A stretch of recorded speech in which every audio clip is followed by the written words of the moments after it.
तो अमेरिका और ईरान के बीच अस्थायी समझौते पर मुहर लगने के बाद खाड़ी में जगी शांति की उम्मीद अब टूटती दिख रही है। दरअसल अमेरिका ने हॉर्मुज स्ट्रेट के आसपास ईरान के सैन्य ठिकानों पर एयर स्ट्राइक की है, जिसमें दोनों देशों में तनाव एक बार फिर से गहरा गया है। अमेरिकी सेना का ये एक्शन एक कार्गो शिप पर हमले के बाद सामने आया। अमेरिकी सेना ने हॉर्मुज स्ट्रेट के पास सिरिक और केशम द्वीप पर एयर स्ट्राइक की और इस हमले में F-16 समेत 6 फाइटर जेट्स का इस्तेमाल किया गया। हमले में ईरान के मिसाइल और ड्रोन स्टोरेज समेत कोस्टल रडार साइट तबाह कर दी गई। अमेरिकी सेना ने ईरान के कम्युनिकेशन टावर पर भी हमला किया और अमेरिका ने इन हमलों में ईरान के 4 सैन्य ठिकानों को तबाह करने का दावा भी कर दिया। अमेरिकी सेंट्रल कमांड यानी कि सेंटकॉम ने कहा है कि एवर लवली कार्गो शिप पर हमले के जवाब में ये ऑपरेशन चलाया गया और इस हमले से पहले ट्रंप ने ईरान को कड़ी चेतावनी भी दी थी। अमेरिका के उलट IRGC ने दावा किया है कि उसकी नेवी और एयरफोर्स ने अमेरिकी हमले को नाकाम कर दिया। IRGC ने दावा किया कि उसकी कार्रवाई के बाद अमेरिकी विमान पीछे हटने को मजबूर हो गए। ईरान ने अमेरिकी सैन्य ठिकानों पर जवाबी हमला करने का भी दावा किया और सिरिक पर हमलों के बाद IRGC ने बड़ा एक्शन लिया और फारस की खाड़ी से लेकर ओमान सागर तक अमेरिकी सैन्य ठिकानों पर हमले किए। IRGC ने दावा किया कि सिरिक द्वीप पर हमलों का विध्वंसक जवाब दिया गया और ईरान ने चेतावनी दी कि अब अगर हमला हुआ तो अगली प्रतिक्रिया और बड़ी होगी। पिछले 24 घंटे के घटनाक्रम के बाद सवाल उठ रहे हैं कि क्या अमेरिका और ईरान के बीच सीज फायर सिर्फ कागजों तक सीमित रह गया है। सवाल यह भी है कि क्या हॉर्मुज स्ट्रेट फिर दुनिया की सबसे खतरनाक समुद्री सीमा बनने जा रहा है।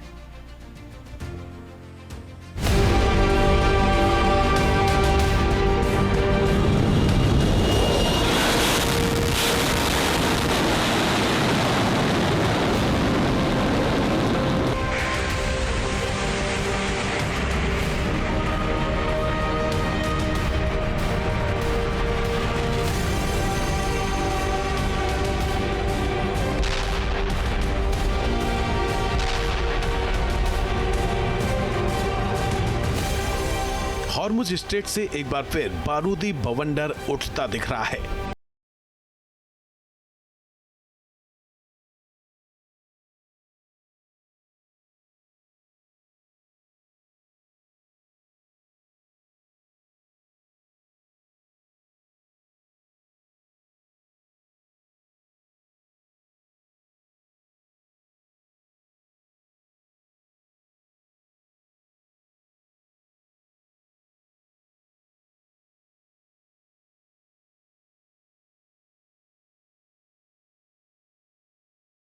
बातचीत से स्थायी समाधान निकालने की कोशिशों के बीच दोनों मुल्क एक बार फिर महायुद्ध की दहलीज पर पहुंचते दिख रहे हैं।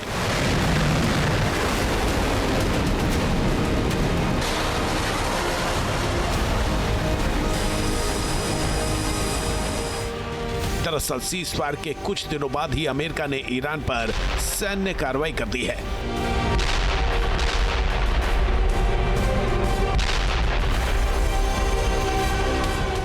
अमेरिकी सेंट्रल कमांड यानी सेंटकॉम के मुताबिक 26 जून की रात फाइटर जेट्स ने ईरान के दक्षिणी तट पर मौजूद मिसाइल और drone storage sites, coastal radar और कम्युनिकेशन इंफ्रास्ट्रक्चर को निशाना बनाया। हमले का केंद्र हॉर्मुज स्ट्रेट के किनारे मौजूद केशम द्वीप और सिरिक द्वीप थे।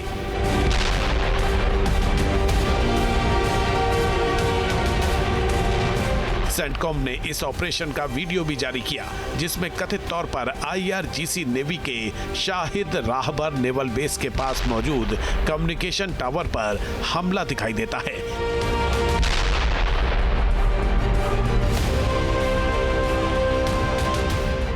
ईरानी सरकारी मीडिया ने भी कहा है कि हमले में सिरिक द्वीप पर मौजूद कम्युनिकेशन टावर को निशाना बनाया गया।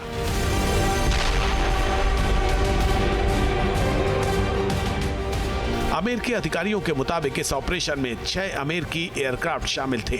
ईरान के 4 सैन्य ठिकानों को निशाना बनाया गया।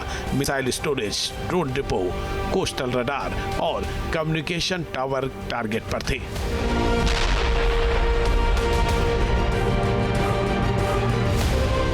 अमेरिका का दावा है कि उसने हॉर्मुज में कार्गो शिप पर ईरानी हमले के जवाब में ये कार्रवाई की है।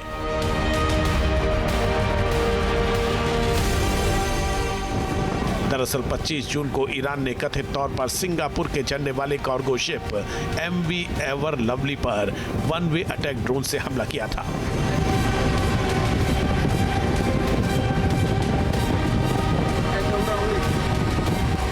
हमले के वक्त जहाज ओमान के तट के पास हॉर्मुज से बाहर निकल रहा था। अगले दिन अमेरिका ने ईरान पर जवाबी एयर स्ट्राइक कर दी।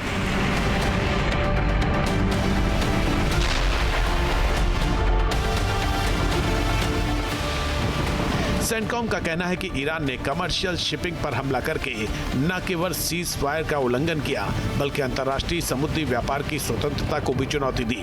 हॉर्मुज से गुजरने वाले व्यापारिक जहाजों की सुरक्षा हमारी प्राथमिकता है और अमेरिकी सेना आगे भी समुद्री मार्गों की निगरानी जारी रखेगी। इस बीच अमेरिकी उपराष्ट्रपति जेडी वेंस ने ईरान को सख्त और सीधे शब्दों में संदेश दिया। उन्होंने सोशल मीडिया साइट एक्स पर पोस्ट किया कि ईरान ने सीज फायर समझौते पर हस्ताक्षर किए हैं। हमने उसका सम्मान किया है। अगर उन्हें MOU को लागू करने के तरीके को लेकर कोई मतभेद है तो वो फोन कर सकते हैं, लेकिन हिंसा का जवाब हिंसा से ही दिया जाएगा। जेडी वेंस ने इस बयान के जरिए दो टूक शब्दों में ईरान को बता दिया कि अमेरिका शांति वार्ता के पक्ष में तो है, लेकिन ईरान की किसी भी सैन्य आक्रामकता का जवाब देने से पीछे नहीं हटेगा। अमेरिकी राष्ट्रपति डोनाल्ड ट्रंप ने पहले ही कार्गो शिप पर ईरान के हमले के जवाब में कार्रवाई का संकेत दे दिया था। अमेरिकी ऑपरेशन से कुछ घंटे पहले जब उनसे पूछा गया कि क्या तेहरान को इसके नतीजे भुगतने होंगे, तो उन्होंने कहा था कि आपको पता चल जाएगा। You said that Iran violated the ceasefire. Will they face any consequences? You'll find out. लेकिन ईरान इस पूरी कहानी को बिल्कुल अलग तरीके से पेश कर रहा है। इस्लामिक रेवोल्यूशनरी गार्ड कॉर्प्स यानी IRGC का दावा है कि अमेरिका ने सिरिक द्वीप पर हमला किया, लेकिन ईरानी नेवी और एयरफोर्स ने हमले को नाकाम कर दिया और अमेरिकी विमानों को पीछे हटने पर मजबूर कर दिया। ईरान का कहना है कि जवाबी कार्रवाई में क्षेत्र में मौजूद अमेरिकी सैन्य ठिकानों को भी निशाना बनाया गया। IRGC ने चेतावनी दी है कि अगली प्रतिक्रिया और बड़ी होगी।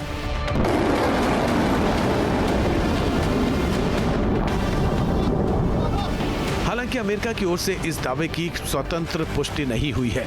इस बीच ईरानी सांसद और national security and foreign policy commission के चेयरमैन इब्राहिम अजीजी ने अमेरिका पर गंभीर आरोप लगाए हैं। उन्होंने कहा कि बातचीत के बीच अमेरिका ने फिर हमला किया है। ये सीज फायर का लापरवाह उल्लंघन है और इसका परिणाम अमेरिका को भुगतना पड़ेगा।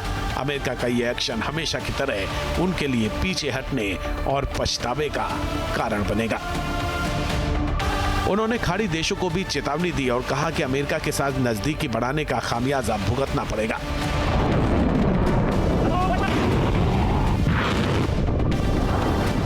इस पूरे विवाद के बीच ईरान के सुप्रीम लीडर के वरिष्ठ सैन्य सलाहकार मोहसिन रेजाई ने एक नया प्रस्ताव रखा है। उन्होंने कहा कि भविष्य में हॉर्मुज से गुजरने वाले जहाजों पर सर्विस चार्ज लगाया जा सकता है। हॉर्मुज स्ट्रेट की सुरक्षा, पर्यावरण संरक्षण, नेविगेशन और इंश्योरेंस जैसी सेवाओं की लागत अब उन जहाजों से वसूली जानी चाहिए जो यहाँ से तेल लेकर गुजरते हैं।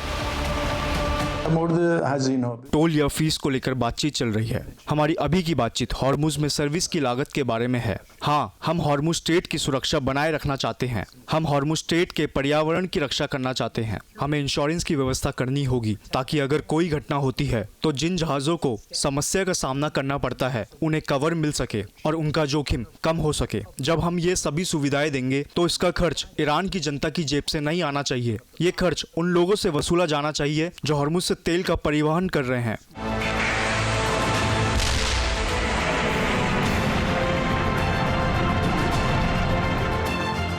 इस बीच ब्लूमबर्ग की रिपोर्ट के मुताबिक ओमान ने यूरोपीय अधिकारियों से कहा है कि हॉर्मुज स्ट्रेट में युद्ध से पहले जैसी स्थिति अब संभव नहीं है।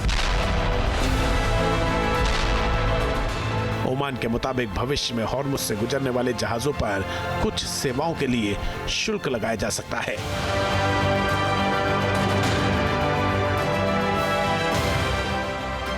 हालांकि हालांकि ओमान ने अंतर्राष्ट्रीय समुद्री कानून का पालन जारी रखने की बात भी कही है। अगर हॉर्मुज में सैन्य कार्रवाई और व्यापारिक जहाजों पर हमले जारी रहे तो इसका असर सिर्फ मध्य पूर्व तक सीमित नहीं रहेगा। दुनिया के ऊर्जा बाजार, तेल की कीमतें और वैश्विक सप्लाई चेन सभी प्रभावित हो सकती हैं। आपके मोबाइल पर तुरंत आएगी ब्रेकिंग न्यूज। स्क्रीन पर सबसे पहले दिखेगी बड़ी खबर। देश दुनिया की हर खबर एक जगह। अब आपके मोबाइल पर तुरंत फटाफट इंस्टॉल कीजिए न्यूज नेशन ऐप और रखिए खुद को अपडेट।